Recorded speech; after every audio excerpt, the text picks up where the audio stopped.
also love listening to those stories. It's just the human element. You're not gonna get that from an AI prompt, you know.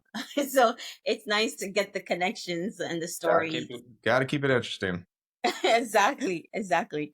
So for some folks, maybe thought leaders, they would like to know what are some of the biggest ways to follow up after a media pitch without being too pushy on a client.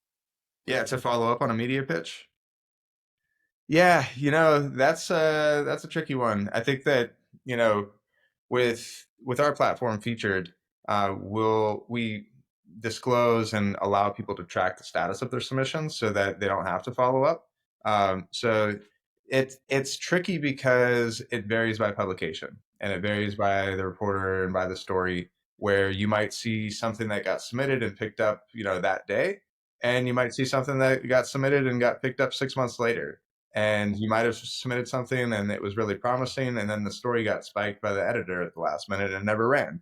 And so there's a lot. And then the besides the variability, it's also hard because the writer or the journalist oftentimes doesn't know the status of the story.